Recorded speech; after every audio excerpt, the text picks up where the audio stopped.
Live from Capitol Hill, we're in 2 hours. We'll commence again the defense of Donald J. Trump, the last day of his defense. For 2 or 3 hours, I'm joined by Raheem Kassam of UKIP fame and Brexit fame. Brexit happens this week, this Friday. We're going to try to work in a special. And then next week, Nigel Farage is in town. Nigel Farage will be joining us on one of the shows. And over here at the Breitbart Embassy, maybe for a lunch or a dinner. We're trying to figure all that out. Jason Miller from the Chief Communication Strategist for 2016 campaign and the Communications Director for the transition. We're at episode 139. This is a special Vox Populi. Voice of People will take your calls. We're going to get to the callers in a second. Let's get what updates do we have? Yeah, so a lot of reporters catching senators coming into the Capitol, going back and forth. We talked in the previous episode about John Cornyn pushing back John Thune, also saying they don't see a need to have Bolton testify. Carl Quintanilla from CNBC caught up with Lindsey Graham, and he tweeted out, U.S. Republican Senator Graham supports proposal to make Bolton the manuscript available to senators in classified setting. So I hate this. We're going to go to a skiff. We're going to go down to Adam Schiff is going to lend us a skiff down to the bowels of the Capitol. This would be terrible. Several reasons. I just tweeted this out. Number one, this would leave senators to assume everything the book deal Bolton is saying is true. Right. Number two, book deal Bolton would not be available for cross-examination. Right. When are you doing it? Do you on the taxpayer dime? Do you have recordings? Why are there no direct quotes in your book from President Trump? Isn't this, you leaked multiple days in a row? What did you and Javelin coordinate with to try to take down President Trump, to try to juice up book sales? And then number three, the Democrat senators are going to walk out and like, I can't talk about it, but wow, this was devastating for Donald John Trump. You don't think they'll say, by the way, we have some feedback back here in the thing. We got the tech issues are being dealt with live. Being dealt with live. It's keeping it real. Keeping it real. This is a war room after all. Exactly. There's a lot of commotion. A lot of commotion. It's not a frou-frou Fox News studio as the president. Thank God it's not a Fox News studio. No craft services or snacks here. And no makeup. As the comment section says. Let's go about Fox News. First off, is this a bad idea? It sounds like a terrible idea. But is Lindsey Graham basically saying there's nothing in this manuscript you should be worried about, and so let everybody see it? But as you know, the Democrats are going to sit there and go, oh my God, this is the biggest thing in history. This is akin to the, hey, we're not going to do anything really on investigating these FISA abuses, or it was just another way, let's have hearings, let's go do it. It's just, I guess ostensibly, this is there's nothing here, we're going to go look at it. We're smarter than you rubes, we'll do it in a classified setting. He is selling the blankety book on March 17th. There is an Amazon site up. It was sent to the NSC, and who knows how many copies they've distributed around. It's being printed. What is this in a classified setting, you idiots? I'm like, no, this is blasted out to the free world. I mean, the only thing Maggie Haberman. She had installment 2 today on the front. The only thing missing is like a link to the Amazon pre-order thing. I'm like, no, in the classified setting, the stupid book's already being printed. By the way, on the front page, installment 2 of Maggie Haberman's Takedown is already there, right? Installment 3 will be tomorrow. Right, which that final paragraph again talks about how it's already up to number 17 on the Amazon book sales list. And Book Deal Bolton trying to get some last paper. Total coincidence. Yes, sir, Mr. Raheem Kassam. Just for the audience who haven't listened to all of the shows, listened to us talking about Javelin before, this was once upon a time a sort of cross-partisan book agency, but in the last 2 years has done so many anti-Trump books. It's really found its niche in that area. It did the Donna Brazil book.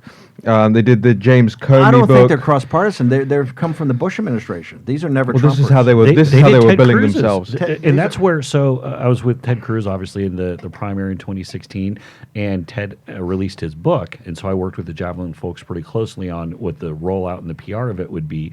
And I mean, these guys are pretty damn good at what they do. I mean, they have a machine. It's get on Fox News, do conservative radio, book it around the clock. But it's shifted now, and like just what Raheem was saying, it is now essentially a Trump takedown organization where they do the Comey book, they do Anonymous, they did Anonymous's other book. No, no, no, no, Yeah. no, no, no. I want to duly note at 11, 12, and 55 seconds. I want to note this in our war room stuff. The Ted Cruz book. I'm just putting a note. We'll refer back to this in the days and weeks ahead. Okay. That'll be an important marker. Mark that. Vish, mark that down. We're going to return to the Ted Cruz campaign book at a date certain in the future. That's going to be actually bigger than you think. Raheem, before we go to the callers, Fox News, president's not happy. Yeah, as Jason said, people catching senators coming out of the out on the Capitol Hill at the moment, but also on the television, and President Trump very irked at Fox News giving Democrats like Chris Van Hollen, who he calls the no-name senator from Maryland. I'll quote President Trump for you. Really pathetic how Fox News is trying to be so politically correct by loading the airways with Democrats like Chris Van Hollen, the no-name senator from Maryland. He has been on forever playing up the impeachment hoax. Dems wouldn't even give Fox their low ratings debates. So what the hell has happened to Fox News? Oh, only I know. Chris Wallace and others should be on fake news CNN or MSDNC. How's Shep Smith doing? Watch, this will be the beginning of the end for Fox, just like the other two, which are dying in the ratings. Social media is great. And he followed up very quickly at the end of that with, are you better off now than you were 3 years ago? Almost everyone says yes. Let's go to the phones. The Vox Populi, 888-480-5646. Our wingman here is Vish, the producer. Vish, can we go to Sandy in New Jersey, line 3? Line 3 for Sandy in New Jersey. You're on War Room Impeachment, Vox Populi. How can we help you?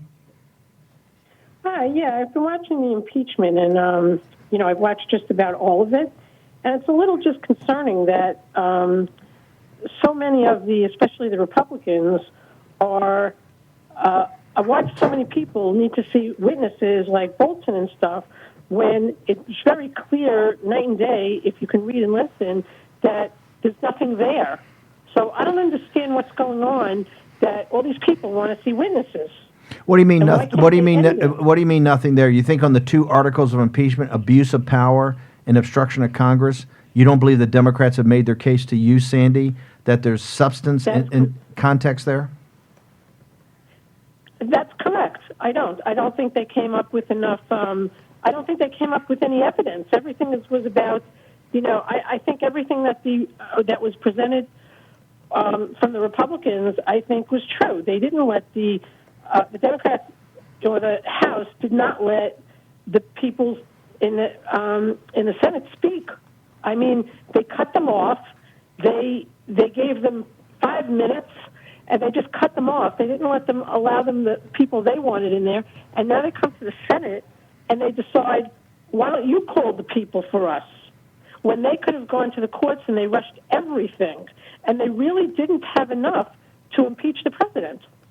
So I don't understand, if all the cases were made yesterday that there really is not enough, then what more will the witnesses say in there? So my question to you is, can't they close this up and take all of the Biden stuff and all of the stuff they want to hear from Bolton outside of the impeachment? Sandy in New Jersey, thank you very much. Fantastic call. I now want to go to, thank you so much. I want to go to Michael in North Carolina. Michael in North Carolina, you're on line 2. Can we go to Michael in North Carolina? Michael, do we have you? Hey, good morning. How you guys doing? Good, sir. How you doing? The reason I'm calling is I think, I don't want to see the witnesses. I don't think they've made the case, the House managers. But I think if you're going to call witnesses, you got to restore parity in the witnesses. Adam Schiff called, I think it was 8 or 9 or however many witnesses in the House. So if you're going to call witnesses, Trump, he's already sitting on 8 witnesses he can call. If you want to, have parity in the Senate, 1 for 1, 2 for 2, 3 for 3, that's fine. But first you got to restore parity to the witnesses called in the House. And he hasn't had that opportunity. Okay, hang on. I love this concept. So you're saying, hey, before we get to the 1-to-1, before you get to Toomey's, we'll give you Bolton, we'll take Hunter. You're saying, hey, hang on for a second. This guy had weeks and weeks and weeks in the bowels of the House, in the Schiff Star Chamber, up there with the professors at the judiciary. They had 8, 10, 12 witnesses. Let's get back to Barrett. Let's have Trump's first 8, and then we'll go one for one. That's right. That's right. If you're going to have a fair trial that's not rigged, then you have to give him parity with the witnesses that were called in the House and parity with the witnesses in the Senate. Otherwise, it's not a fair trial. So, you call up the whistleblower, you call up Schiff, you call up the guy that worked on Schiff's Intelligence Committee that worked with the whistleblower, you call up the Bidens, you call up Nancy Pelosi, you call up whoever else you want that is going to, help with your defense and provide you the ability to refute the charges. Michael, let me ask you before we let you go. Give us your top 1, 2, 3 picks for witnesses. Whether we true up with 8 or whether we go one for one. Who for the president would you call? I'd call Hunter and Joe, and then I'd go with the whistleblower. I'd go with Schiff. I'd go with the staffer on the Intelligence Committee that worked with the whistleblower, and I'd call up the colonels, and I'd call up the folks at Javelin to kind of smoke out who released this information. Michael in North Carolina, thank you very much. Fantastic call. I want That was a great call. I loved it. Let's go to both Sandy and Michael because of a piece. That's where I wanted to take them. It's about these witnesses. Sandy's saying, hey, didn't make the case, heard it, shut it down. Let's vote. Let's call the vote and let's go. Michael's saying, hey, and they're thinking about it, right? You can tell there's some logic here about what they want to hear. What, Jason, should the president be doing? I think the president should be telling his legal team to make sure that they use much along the lines where Raheem wrote in his Daily Caller op-ed, using their time today to restate the full case of this impeachment witch hunt and thoroughly deconstructing the Democrats, but stay on offense with regard to Biden, where's Hunter, and I would expand it out. I'd say who we should be hearing from here are folks like what Michael said, like Javelin. Let's go to the whistleblower. Let's go to Anonymous. Look, use their own words against them, right? Chuck Schumer just gets up a couple of minutes ago and he says the witness exchange program is a non-starter because Hunter Biden doesn't have any light to shed on the president's obstruction of Congress. Get up there today and once again restate how and why Hunter Biden is germane to this whole process. Hang them on their words. Say, okay, you want to talk about Hunter Biden? You want to talk in defense of Hunter Biden? That's fine. We'll have that debate live in front of the American people. We'll talk about why we're here in the first place, why this impeachment is happening. Because you guys decided that you wanted to use this process as a way to wash the hands of your leading candidate right now, Joe Biden. You guys deny that there was any wrongdoing, but here's what the Washington Post said a couple of years ago.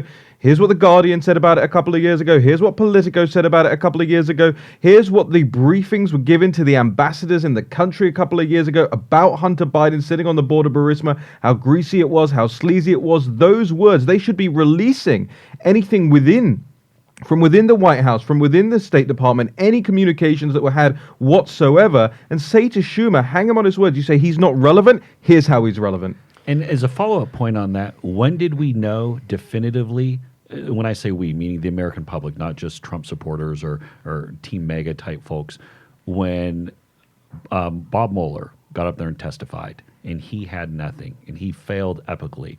When Jim Comey got up there and testified and failed, when do we know that Michael Cohen was full of it and he should just go off to prison and leave the rest of us alone? When he got up there and testified and had jack squat.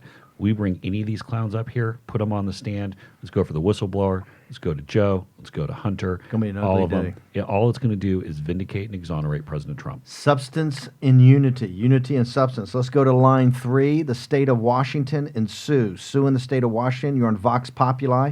By the way, our number here is 888-480-5646. Sue, how can we help you, ma'am?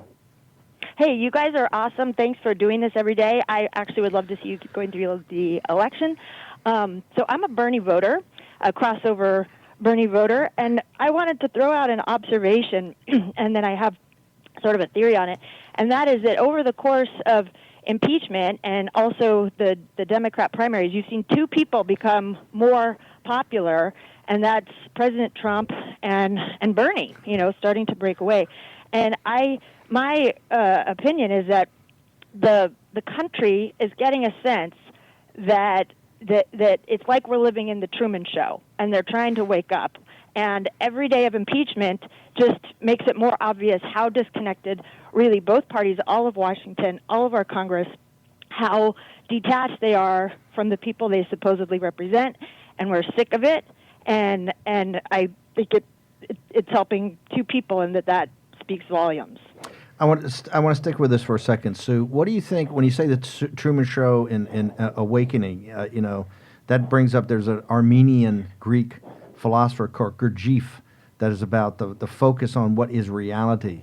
When you say that as this goes on, people are now understanding more about President Trump, and so he's rising, and Bernie is definitely rising on the left. That's a kind of continuum of populism from kind of the socialist state intervention of Bernie to kind of more the capitalist of Trump. But what do you think, what unites that? What are people actually seeing that you're saying they're either gravitating to Trump or they're gravitating to Bernie? So, dialing back a little bit, I was thinking about the difference between Bernie last time and this time. When Bernie ran in 2016, he was the only voice coming from that side saying, things aren't right here. The biggest problem we're dealing with is, corruption's a loaded term, but you could say misaligned interests. Our representatives are not actually doing the bidding of the American people. Trump ran on the same thing. I think now, so Bernie, partly his message took off. I think it's become more cartoonish this time around. It's gotten swept up in a lot of, it's in some ways burden of its own success, but also, with some of the policies coming out on that side. But I think that there was a very deep subtext of a similar observation. And I think a lot of people have seen what President Trump has gone through. And this goes back to the summer of 2016 when we first started hearing these crazy claims that Russia's out to get us, and that started before the Democratic convention when everybody was afraid about the leaks, and it sounded incongruent with reality. And that was the start of it all, and then we've seen where that's gone. It was swept up and folded into the Mueller investigation. But I think, and now we're seeing sort of this apex with impeachment where there's a narrative being pushed that does not seem grounded in reality. And then there's orchestrations around that are similarly not grounded in reality, like the Kavanaugh analogy with all of a sudden these witnesses just emerge from nowhere and they're on the scene and it's wall-to-wall coverage and then they just evaporate. And when their credibility is blown up, we just moved on to the next thing. Bingo. And that's sort of the Truman Show analogy, where So good. It's. And Why so are you not? Why are you not on? Why are you not on cable TV? I mean, God, this is amazing. Okay, before we let you go, I want my producer to get Sue's number. We want to make sure Sue is up on the site. But Sue, I got a question. Here, you're a Bernie supporter. As you step back, and the rest of the Bernie bros and the Bernie supporters, what do they see the difference between voting for Bernie and voting for Trump? No, that's a hard one to answer. I'll take it this way. I think there is a growing, quiet recognition that Trump is doing a lot of what was appealing about Bernie. Take trade as a huge topic there, and no one's really focused on this. But a lot of what's in USMCA is stuff the Democrats couldn't get under Obama, having to do with labor and stuff like that. Amen. He, in fact. And I think there is some growing recognition. There's so much pressure on the left. The way you have to say it is, well, of course, President Trump is awful, but our side's just blowing it. And there's a growing, quiet recognition that is he really that awful? And that there's an extreme pressure to. A lot of it is around. Sorry, I'm rambling all over the place, but a lot of it is around immigration. Yep. That there's this notion that Trump is a racist and he's cruel, and so to say, well, you know what? No one else has been able to do this. Everyone ran on renegotiating NAFTA. No one did it. We're a country. Maybe we should have a border. No, I think there's a quiet recognition of that, but there's extreme pressure never to say that out loud. I mean, I would have people stop listening to me the second I say anything that's not immediately condemning President Trump. Exactly. Sue, what we want to do is have our producer, we're going to put you on hold, and we want to have our producer just stick there. We're going to get your number. If somehow we want to have a follow-up with you because it's absolutely amazing. Brilliant analysis, and we deal in this every day, but I got to tell you, if we had you up there for 20 minutes on cable TV, it would be radically different. Okay, I want to go now to Massachusetts and Chris on line 4. Line 4, Chris, how can we help you today? Hey, Steve, Jason, Raheem, good to talk to you guys again. Listen, I just want to tell you, I've been following you guys from the beginning, and all through this thing, I have been right with you on wanting the witnesses. I want Trump to have his witnesses, but David Rifkin, over the course of your talks, has convinced me that that's not the best way here. I think we have to think 40, 50, 60 years down the road. And what happens if we establish the precedent that he outlined the other night on your show, saying that, if we remove these separation of powers, the Democrats have already proven that they will stop at nothing to undermine someone they disagree with. And if we remove it and establish this precedent, it's just going to be continuous, all-out political war from now on. And I agree with him. We need a censure. But I also think, in addition to that, the president needs to ask Attorney Barr and Durham, Attorney General Barr and Durham, to expand the investigation that they're doing to Ukraine, into Schiff and his collusion with mainstream media. You're saying Durham's investigation with the grand jury up in Connecticut. That investigation. Yes, it needs to be just wide open. Chris, and it needs to be. Chris, we got to bounce for a commercial break. But thank you very much. Brilliant call, guys. Folks are listening. I mean, this is amazing. Real quickly before we go, we're going to go a quick commercial break. To Jason. Do you take the long term, like Chris said, or do you do the practical politics and fight for Trump? I guess we're going to, on the other side of the break, we're going to get Jason's response. 139 will be back in a second. Vox Populi. Mary Ellen from England. Bannon, Miller, Kassam. War Room, Impeachment. On the John Fredericks Radio Network. 888-480-5646. You're in the War Room at Vox Populi. A special call-in show we try to do every so often. Episode 139, live from Capitol Hill. We're in, an hour and a half, 90 minutes. The president's defense is going to start for the last day. Drudge has got a new, not that I'm hyping War Room Pandemic, but what is the lead? What's the Mac Daddy on Drudge right now? USA warns against China travel. And then another story, air traffic in free fall. That top story is a CNBC story. CDC tells travelers to avoid China in expanded travel warning as coronavirus spreads. How many days? What's the bid and the ask on how many days before they banned flights in from China? We never did an Ebola from Central Africa. When are we going to do it in China? Or are we going to do it? Or we don't have the political will to do it? Mr. Man, Jason Miller. That's the big This is where you get paid the big bucks. It is a big question because that right there, that will have. You're the advisor to corporate America. What do you tell these? What do you tell the president? Well, if I'm working for corporate America, I'm telling the president we don't do it. Don't do it. We don't need those do flights. Yeah, this is going to go and throw the economy in a lurch. I mean, Boeing's already reeling. So that would be a massive blow. So Raheem, are we allowing infected people to come in every minute of every day on these flights from China? By the way, January 24th, 2:40 p.m., Raheem Kassam on Twitter, quote, China should be quarantined. Just saying.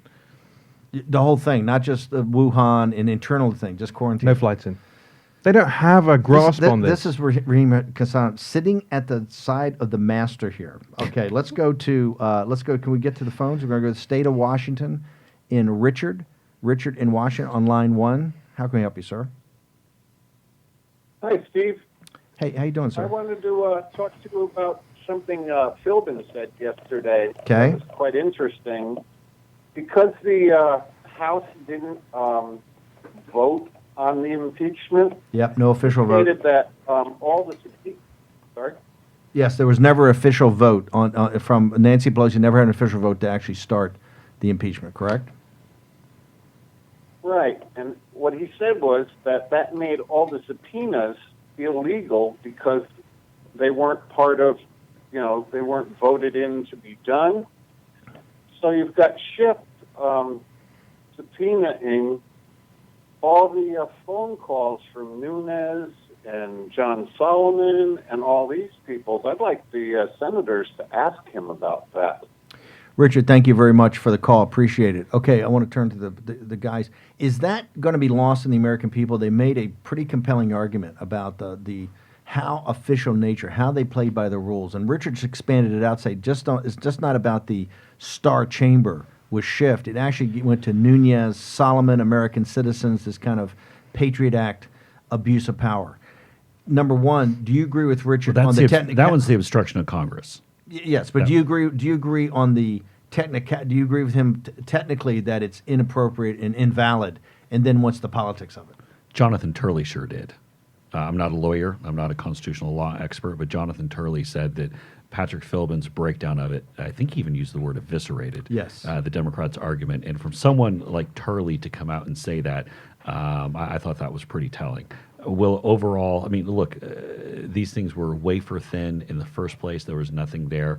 There, in my opinion, there's just, I do think you're going to have Democratic defections on that one. I think that's the one where you're guaranteed to get Manchin, you're guaranteed to get Doug Jones. I think that's the one where you could get a surprise or two, like a Kirsten Sinema or someone else. I think someone like a Kirsten Sinema is definitely going to vote in favor of impeachment, say with regard to abuse of power.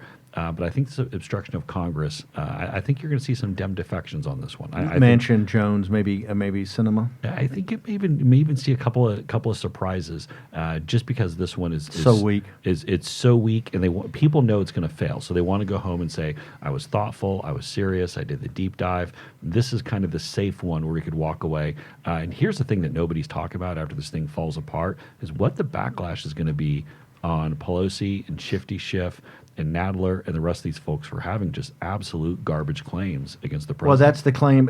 That's the House elections in? I mean, is she bet her speakership on this? Yes, and as you look at the polling, how it's shifted in President Trump's favor since October, it's failed massively. It's all the dirty 30. Okay, let's go to line 3 and Katie. Katie on line 3. You got Raheem, Jason, Steve on Vox Populi. How can we help you, ma'am? Hi, guys. You started to talk about this a minute ago, but my main question is, why isn't there a travel ban for flights coming out of China?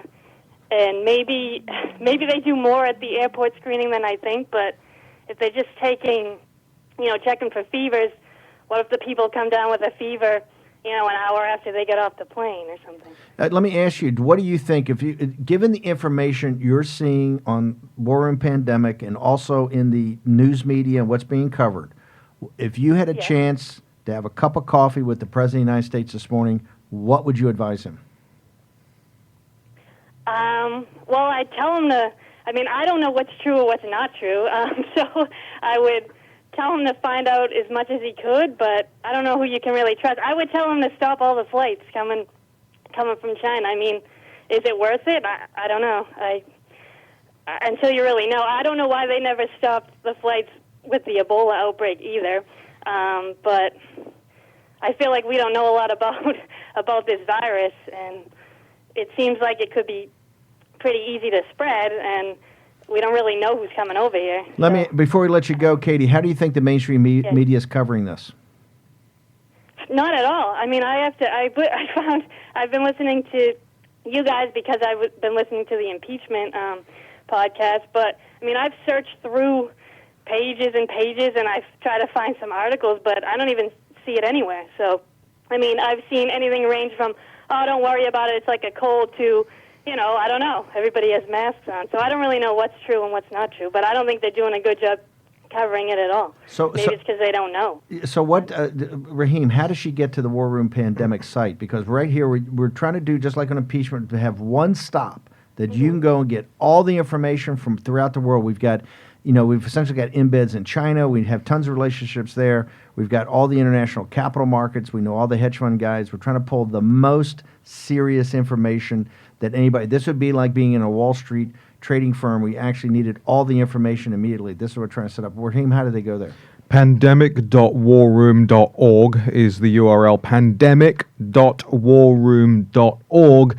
And Jack Maxey and the team will be populating the site with content, which we launched yesterday, populating the site with content over the course of the day and continuously as long as this goes on.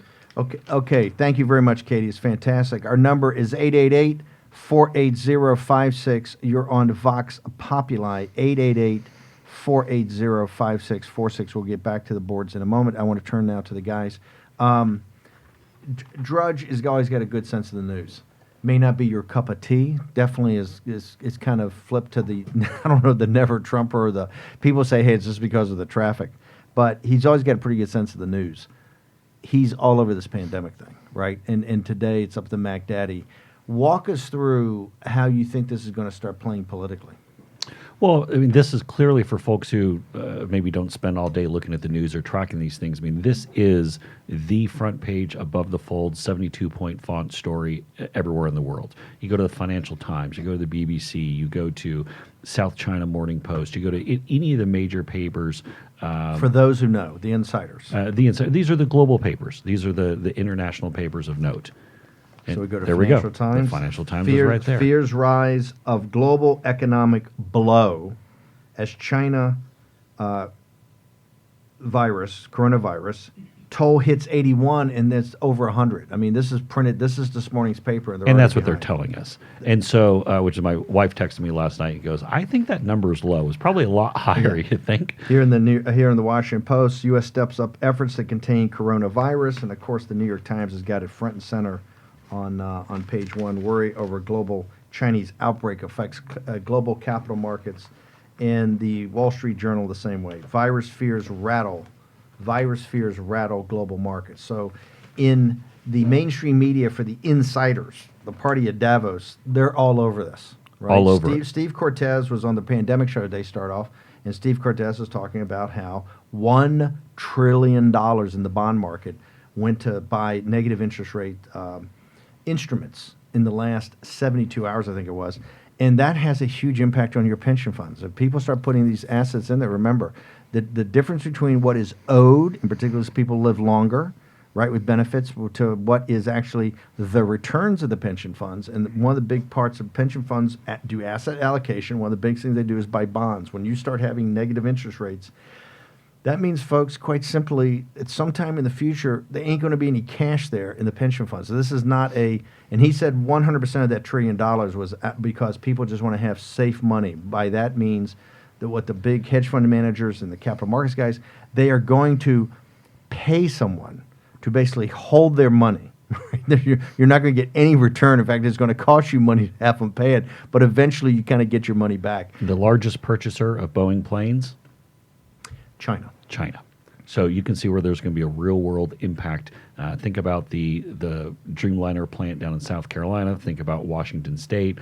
Think about headquarters in Chicago. I mean, this is something where there's a massive, I wouldn't say ripple effect. This is like a tsunami that comes wiping across the American and global economies. As we talked about yesterday with Dr. Hatfield and then continued today with Steve Cortez and Kurt Mills about pandemic, is the just-in-time global logistics, system of getting stuff, of consumer goods and transportation, all that. Just in time has worked for 20 or 25 years and dramatically cutting costs and making deliveries much more timely. But there's a flip side to that. The just in time is all centered around and anchored, really anchored in China, right? One Belt, One Road kind of came out of that. And you could see right now, hey, you go to Wuhan, and nobody, even China hands, hadn't really focused on Wuhan. Certainly nobody in the general public. Wuhan is a city that is either 1.5x or 2x larger than New York City. Okay, you're talking about 11 million to 14 million people. They admit right now, and during Golden Week, everybody goes home kind of to the hinterlands. Wuhan is the hinterland. So I don't know, there are 5 million people in Wuhan. They can't find anymore. They're gone. Okay, they try to quarantine the city. Now they're saying, hey, someone went to the hinterlands, but hey, someone just got out of Dodge. Okay, and they're wandering around somewhere. So the Chinese Communist Party's been late to this. Let's go to Jeff in Washington, D.C. Jeff in Washington, D.C. on line 1. Jeff, you've got Raheem, Jason, and Steve. How can we help you, sir? Yeah, I'm just considering that they're not taking this serious coming in. My son came in yesterday from Japan, and they didn't check him leaving Japan, and they're not checking him coming into the United States. So they need to take this a little bit more serious if it's as bad as they're talking about. Well, let's talk about that for a second. When you say, if you had a chance to talk to the president this afternoon, and you were able to, have a cup of coffee with him and say, hey, this is something I think you ought to think about, what recommendations would you make to him now about this virus? Well, at least be taking temperatures of people coming in to see if, I remember a while back when when other things hit, they started taking the temperature of the people. And you're entering and leaving entering the United States and anyway. You said your son came in on a flight from Japan and there was absolutely no checks. Guys just came up, went through customs, and there you have it. Yeah, he said they didn't even ask him any paperwork where he traveled, any place he traveled before. Now he flew in through Victoria, Canada, and then into or Vancouver, Canada, and then into the Seattle area on a Air Canada flight, but nothing was asked of him. He said, I asked him this morning if he did any paperwork. He said, nope, nothing. Jeff in Washington, D.C., appreciate that. Okay, I want to turn to something that's quite important. As I was going through all the material last night, Nature magazine, which is or the Nature magazine site, which has got some pretty good technical details in this, buried down in one of these reports was the key about asymptomatic, that there is, because of the issue here, that you may not show the symptoms to 11, 12, 13, 14 days, 2 weeks, and the way you may be the most ability to affect people may be the first couple of days. And so they haven't even figured out the calculations on that. But just two things we had on pandemic is the two studies. And let's go to these two studies. Number one was the Johns Hopkins, Dr. Toner at Johns Hopkins University. Michael Bloomberg several years ago put in tens of millions of dollars to form a public health, global health thing. It was supposed to be one of the tops in the world. Dr. Toner there did a tabletop analysis on coronavirus back in the summer, early fall, reported out in November, a month before this thing, even as we now know, even became a blip on the horizon of the Chinese Communist Party in Wuhan, which now we know from Lancet magazine in the United Kingdom was about 1 December. That study shows that 65 million people would die. And and he was on CNBC that day. We're trying to get him on the show here.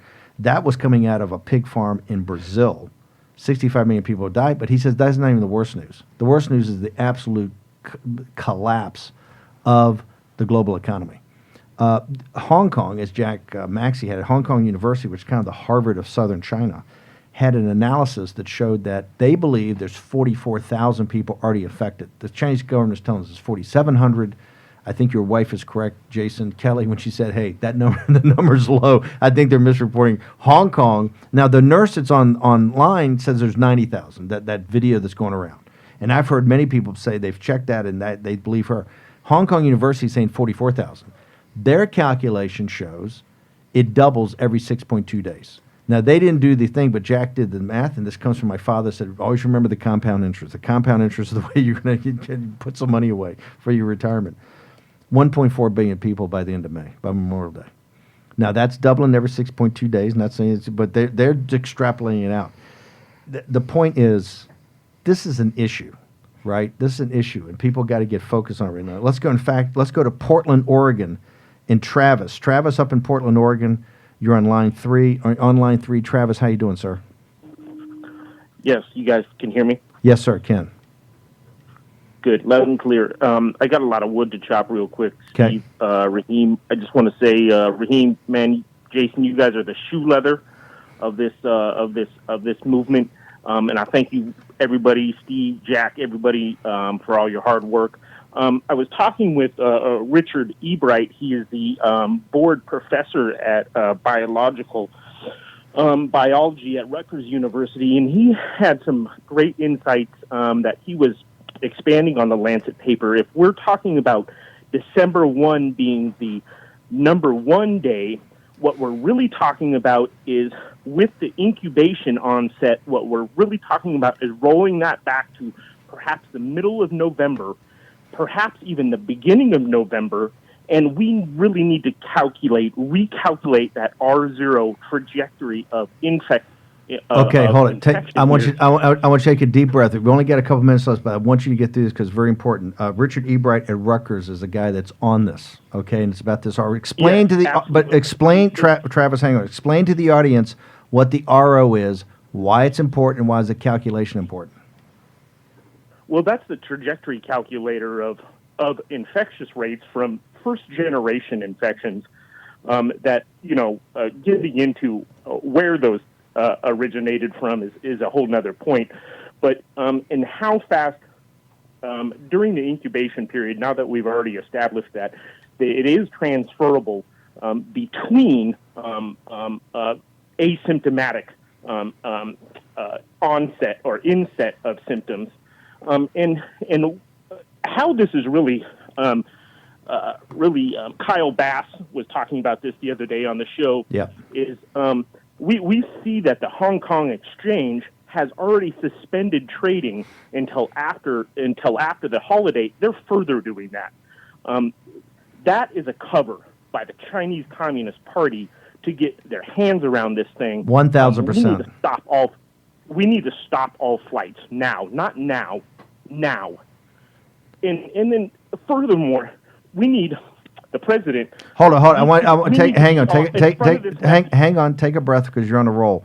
The reason you got to stop the flights is the Chinese know more than we know, and they're suspending Hong Kong because they understand that the minute you open it, it is going to literally implode. They're all going to get their money. They're selling to go to cash, right? So that's why they've suspended it for golden weeks. Exactly. They cannot lose control of this thing. If they lose control of this thing, they lose control of everything. Let's go back. You're honest, but I want to go back to. Hang on, another technical point. Go back and tell people why is it important to take the incubation period of the 14 days and to take it back to mid-November from 1 December. Why is that important?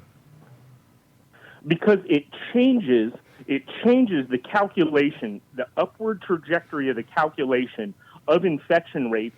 We're talking about, they're saying 44,000.